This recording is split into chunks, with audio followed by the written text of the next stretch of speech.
Okay guys, nagbabalik na naman si Sir Javi guys. Magbibigay tayo ng kalaman ngayon guys. Derivative muna tayo ngayon ng mga trigonometric function like cosine and secant. Okay, simulan na natin. Shoutout muna natin yung mga followers natin dyan. Tingnan nyo guys, meron akong microphone dito guys. Dinig na dinig yung boses ko sa Pilipinas guys. Kaya shake kayo dyan. Okay, simulan na nating bakbakan Sir Javi. Okay, paano ba ito? Na-disconnected pala. Okay. Just wait for a minute. Okay. Now, kapag ganito, kapag kukunin natin yung derivative nito, for example, ang function natin is 2 cosine x minus 6 secant x plus 3. Kapag ganito, pwede natin ito i-derive ito by term kasi hindi naman ito ma-solve product rule, kaya pwede natin ito gamitan ng kasi mayroong cosine and secant, so gagamitin natin dito is yung chain rule. Okay? So, ang gagawin lang natin is unahin natin si 2 cosine x. So, dy, for example, dy over dx, or f of x yung given natin, so f prime of x is okay. That's okay. Now, dito, i-copy lang natin yung constant na 2.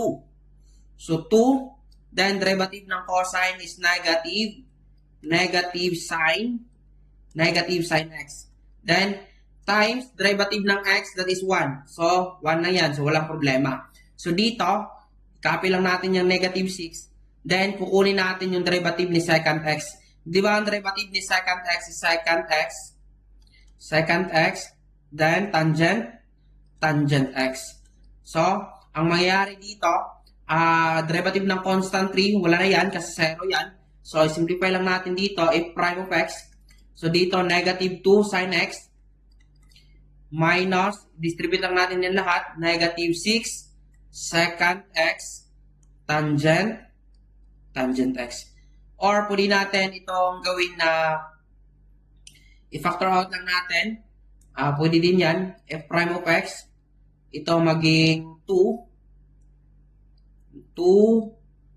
it could be positive, negative na lang yan, negative 2. So, negative 2 sin x may plus 3 secant x tangent x. Okay?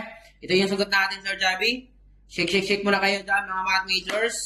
Okay, ang sagot natin, negative sin x minus 6 secant x tangent x. Or it could be negative 2 quantity sin x negative 6, positive 3 secant x kasi kapag i-distribute natin ito, maging negative 6 yan, secant x, then tan x. Okay, shake kayo.